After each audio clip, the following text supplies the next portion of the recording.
All right, it's a great time of the wrestling year. We have Big Ten seeds, and you wonder, okay, Big Ten seeds, what's the difference in seeds versus brackets?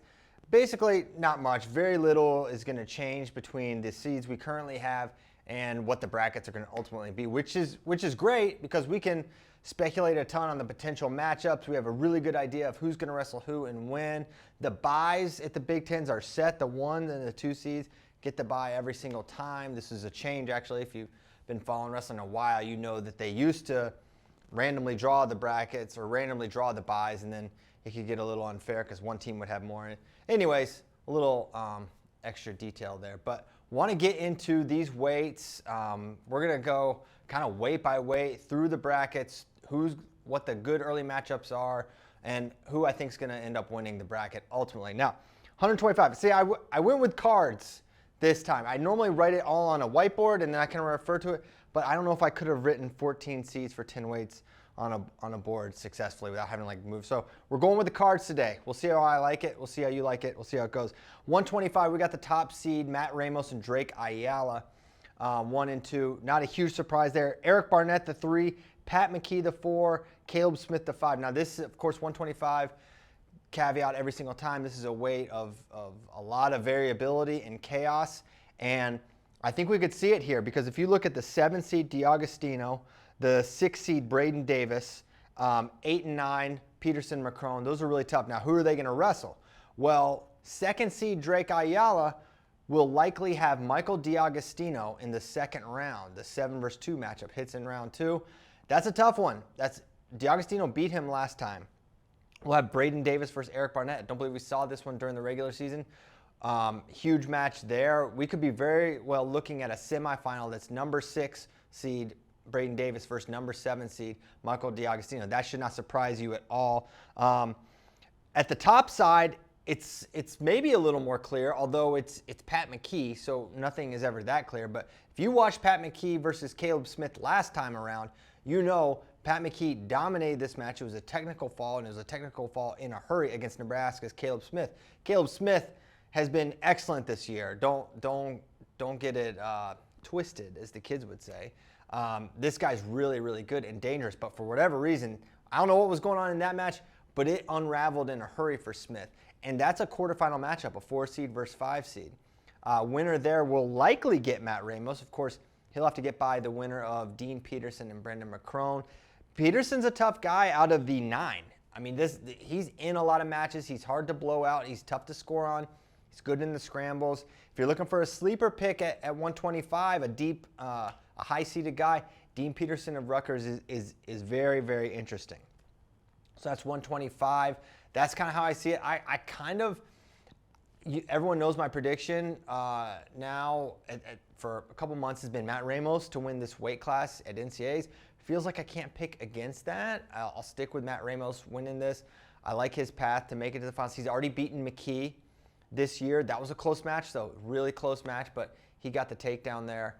And so you favor Matt Ramos to make the final. Out of the bottom, I'm not any more surprised if Drake Ayala makes the finals, if Michael D'Agostino makes the finals, or Braden Davis, or Eric Barnett. I really think it's that even.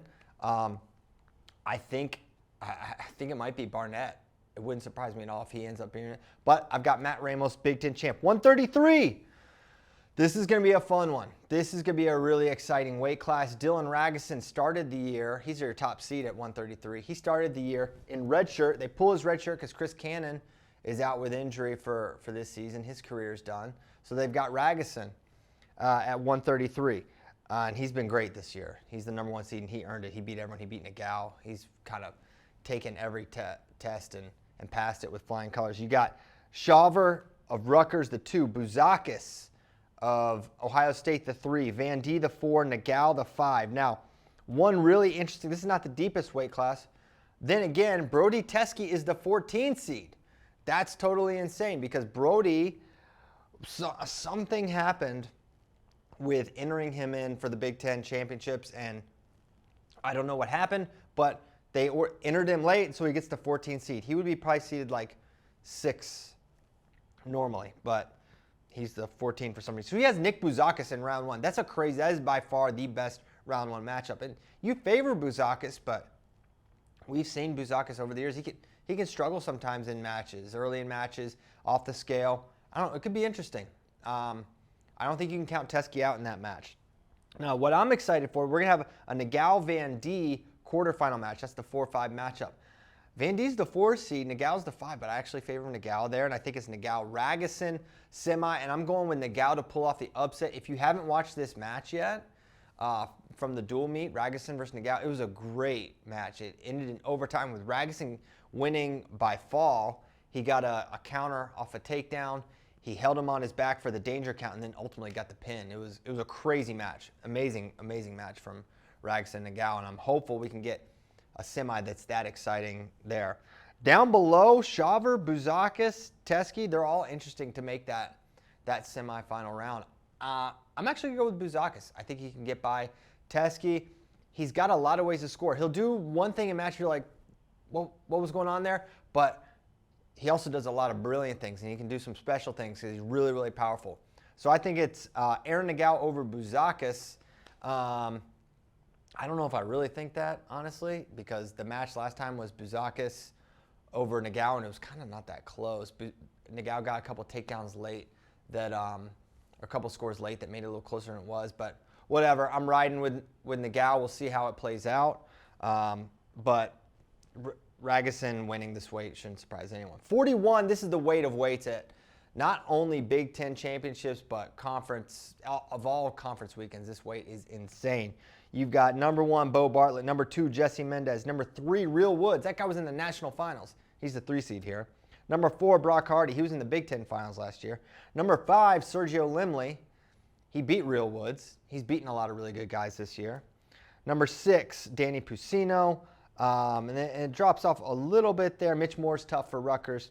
So how do I see this one playing out? Well, the quarterfinal match between Limley and Hardy is going to be great, because if you saw their dual meet match, this was, I don't know if it was back and forth, because it feels like Hardy was kind of in control most of that match, but Limley was right there to take this dude out. I mean, it was extremely close. I think Hardy gets it done again, but this is going to be an exciting match. Sergio Limley is the real deal, and I think he's a real threat to place at NCAAs at 141, even though he's a true freshman.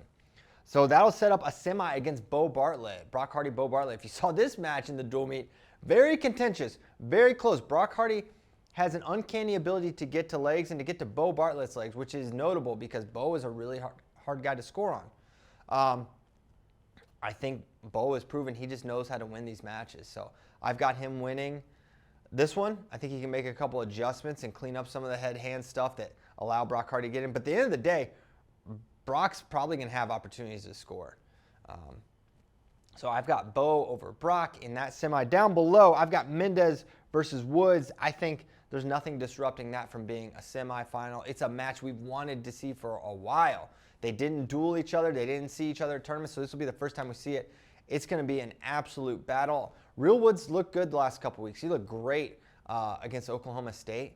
I think he's kind of refinding his groove, relocating maybe, and he's my pick to make that final. Bo Bartlett, Real Woods final.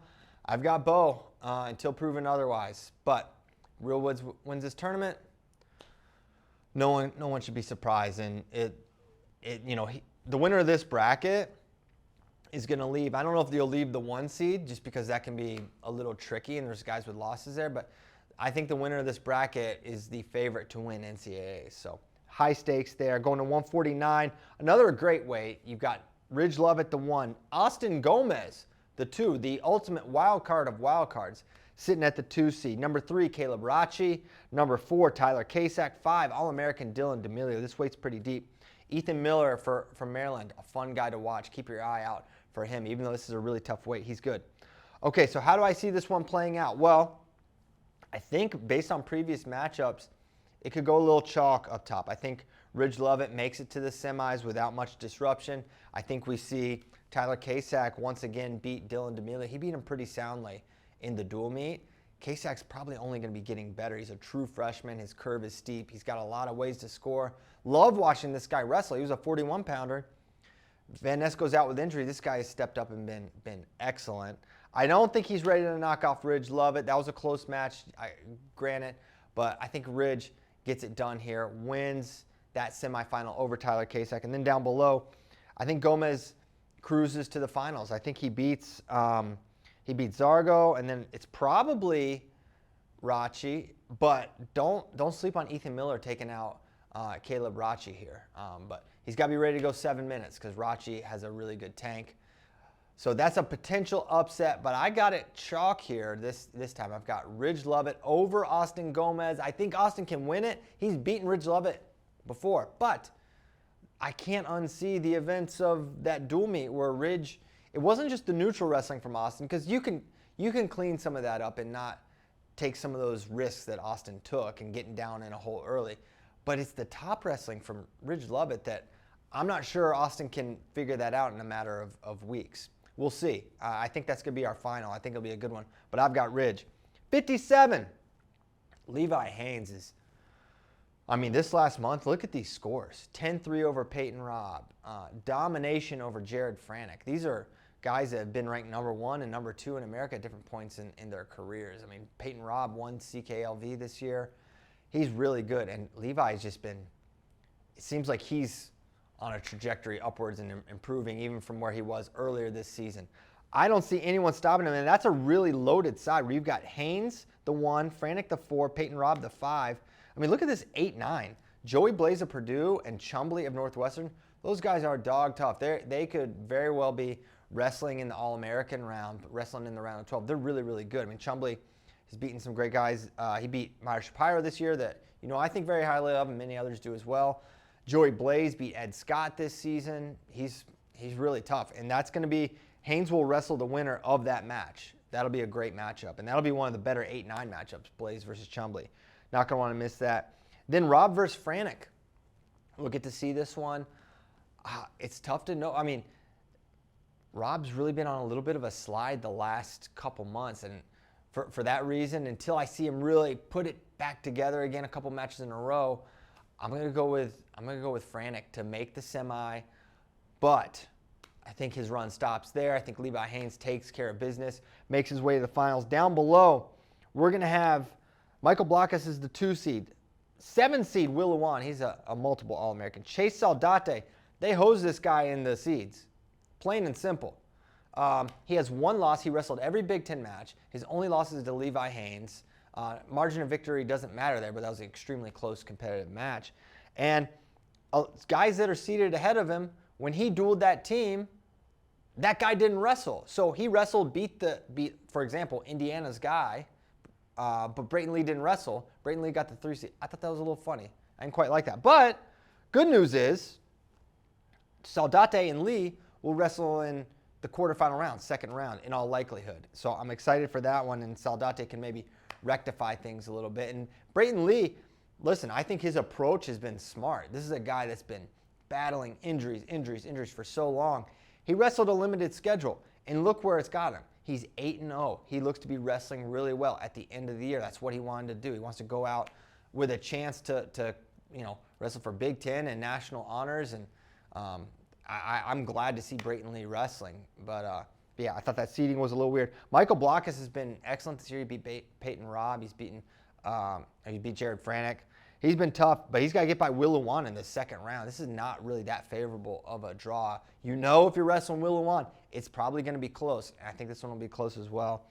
Blockus has been the man this year. I don't have a ton of confidence in this. I'm supremely confident Levi Haynes is going to not only win his side, but win his weight class, win the title here at Big Ten. But I don't know. Bottom, I wouldn't be surprised if Brayton, Saldate, Lewan, or Blockus, all 4 of those guys, I'm not saying that. I'm not doing like a hedge thing. I really genuinely believe all 4 of those guys are good enough to make a Big Ten final. I'll be lame and say the 2 seed Blockus gets it done because he has been the best of the bunch this year. But the margins are so narrow that picking any one of these guys probably is from an odds perspective, not that wise. So I'm going Blockus, but I think he loses to Haynes because I think Haynes has beaten everybody in America, and it's maybe by a lot. 65, great weight. Cannot wait. Maybe one of my most anticipated. I think I said it's my most anticipated conference matchup, this potential final. We'll get to it. Top seed, Dean Hamady for Wisconsin. Number 2 seed, one of the biggest stories of the season, Mitchell Messenbrink at Penn State. Everyone loves watching this guy wrestle. Number 3, Mikey Caliendo. Number 4, Caleb Fish. Antrell Taylor of Nebraska. And the 6th seed, Cam Amin. This is a guy, he plays very, very high. He's been ranked extremely high in his career, multiple All-American. He's the 6th seed. It's not been a great year for Cam, but he's in a position where he can, make some noise still at the conference and NCAA tournament. Here's how I see this playing out. I think Hamady is going to cruise to the finals. I don't think Caleb Fish or Antrell Taylor, whoever wins that quarter, can really present much of a challenge to Dean. I mean, his scoring ability is as good as anyone at the weight outside of some of the national champions we've got going on here. So Dean Hamady, going to be definitely a guy to watch out for. Down below, Caliendo Messenbrink. But before Caliendo gets to Messenbrink, he's going to have to get by Cam Amin. That's if Cam is on, and that's a question, right? We don't know. We don't know how well Cam is going to be feeling. There's maybe been some health things. I'm not sure what's been going on, but he hasn't looked as good as we've seen him in the past. Caliendo can't, and I'm sure he won't look past Cam Amin in that second round. That's going to be a close competitive match. I think Caliendo gets it done. I think he gets by Cam Amin. He's got really great leg attacks, and you need them. And you need a couple of them to take down someone as stingy as Cam Amin. But I think he does it. And so I think that sets up a rematch between Caliendo and Mitchell Messenbrink. It was Messenbrink early, and he got up a big lead. Caliendo was able to get a takedown, maybe 2. But at the end of it, it was a pretty one-sided match for Mitchell Messenbrink. I think it's a little tighter this time. Caliendo looked like he was learning a couple things. But at the end of it, it's Mitchell. It's Mitchell winning here, and it sets up the match that I can't wait for, the one I'm most excited for, the one that I'm saying has 0 chance of being boring. No way. It's not going to happen. There's no way that Dean Hamady and Mitchell Messenbrink can wrestle each other and it be boring. Could be a blowout one way or the other. I don't know. I think it's going to be really competitive. I think both guys end up getting takedowns. Mitchell has shown, although he's extremely dominant, he'll mix it up, and if he gives up a takedown, he's sort of undeterred. Similarly, I think we could see a little bit of that with Hamady. I don't know if the mat's going to be a factor. Dean is tough from the top position, as is Mitchell, but I see this being a really exciting neutral matchup. And I'm going Mitchell. I've got a little bit of confidence. I'm like 60-40 on this one. I won't say coin flip. I do think Mitchell's has an advantage, but he's undefeated. Maybe taking a loss here could set him up well, get a little bit the monkey off your back of an undefeated season. Maybe not. I don't know. But I'm sticking with Mitchell. I think he gets it done here and goes undefeated into NCAAs as a freshman. Pretty impressive stuff. 74, man, this is maybe the number one story in wrestling right now. The health, the availability, the wrestling of Carter Starace. He got hurt his last match. It looked bad. We don't know how bad. Knee injury, right knee. It was weird position, and now we're wondering how healthy he's going to be. I think there's a lot of positives you could take from Cael Sanderson's media day, where he was obviously asked about this a couple times. And while we don't have the absolute, he's going to for sure wrestle the whole time no matter what, it was basically like they're going to assess it, but it made me feel like he's going to wrestle some matches. But they also said, he was asked if they would consider like a Nolf-like tactic from 2018 when Nolf wrestled 2 matches and then forfeited out. He said they'll kind of look at all options, which means that option is probably on the table at the very least. But for Carter, we'll see if he does a match or 2. We're going to be able to learn a lot there. But there's 13 other wrestlers this way, so I'll stop. Shane Griffith, the 2. Patrick Kennedy, the 3.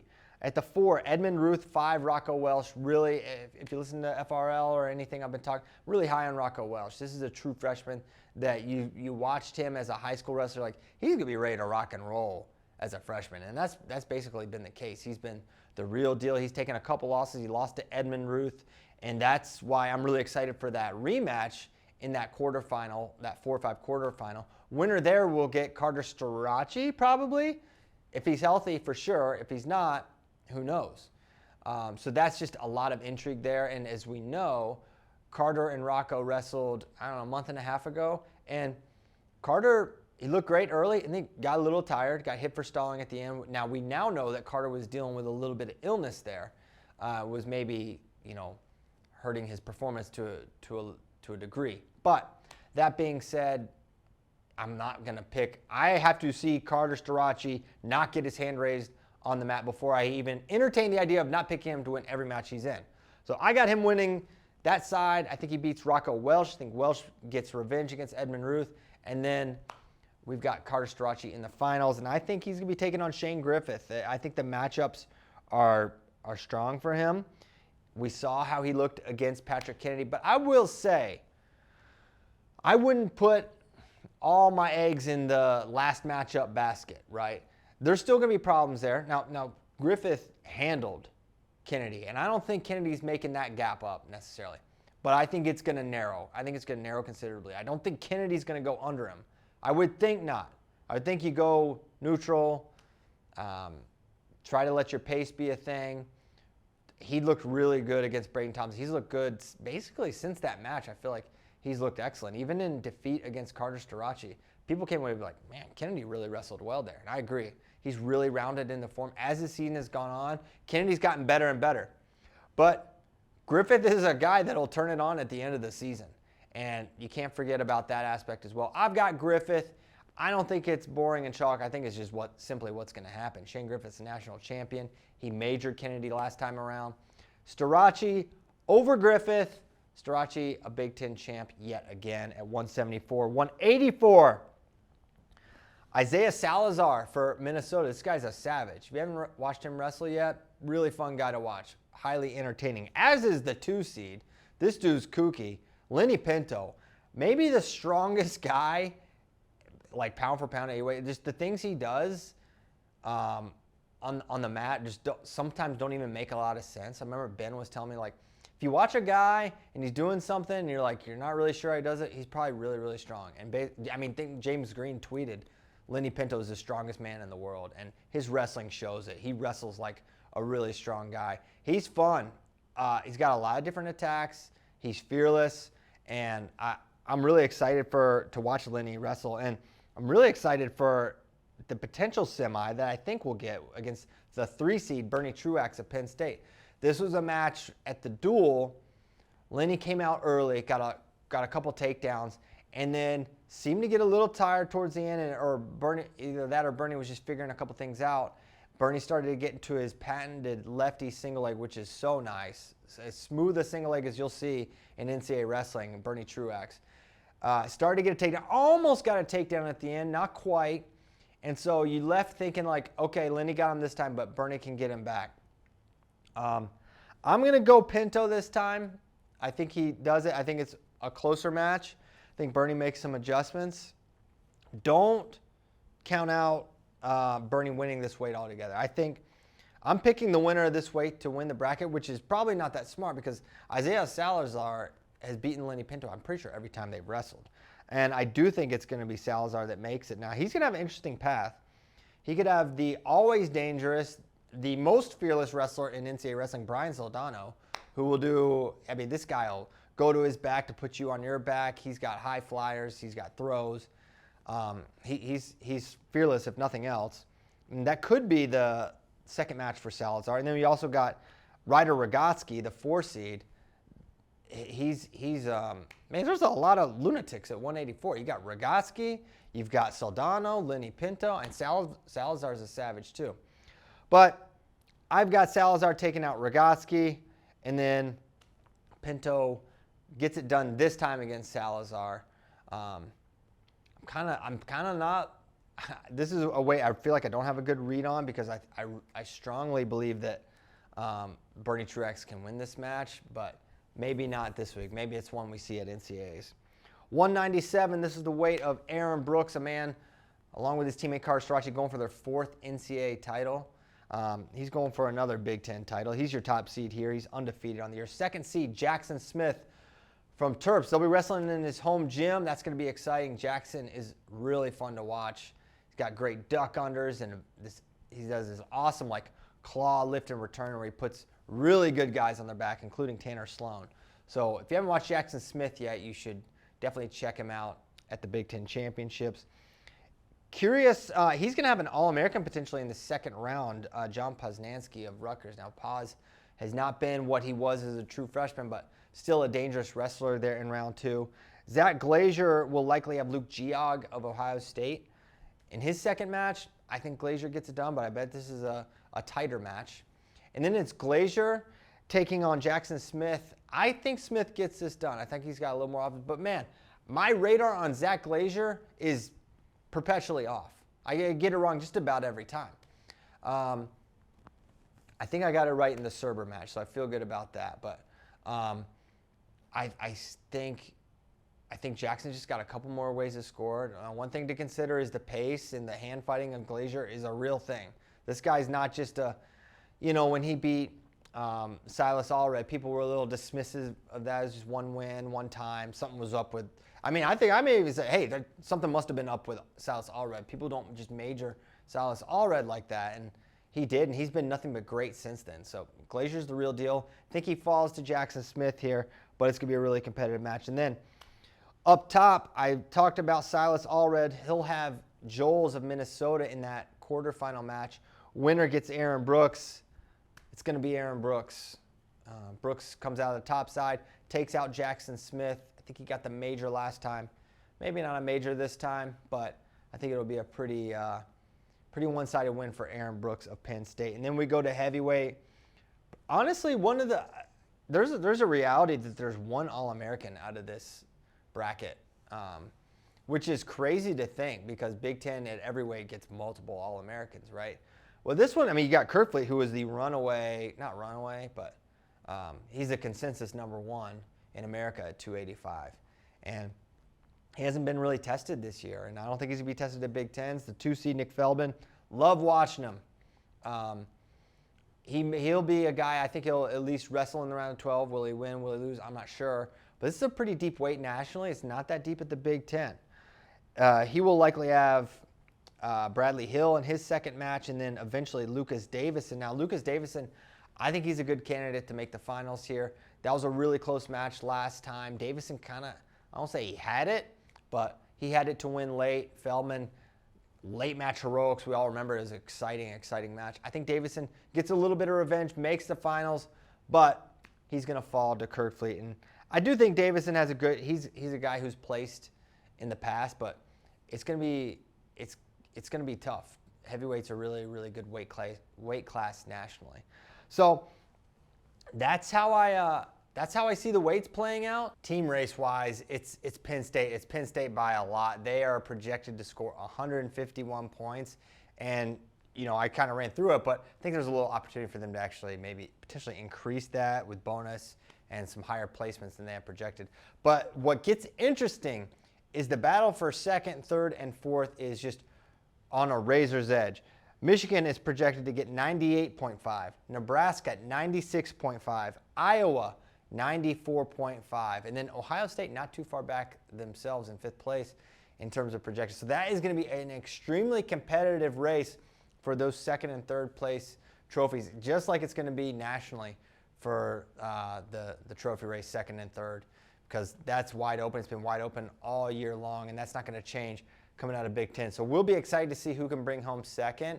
So that's it. That's my preview for Big Ten championships. I really want to know, what do you think? Who are your Big Ten champs? What picks did I totally blow? I want to hear from you. Thanks for watching.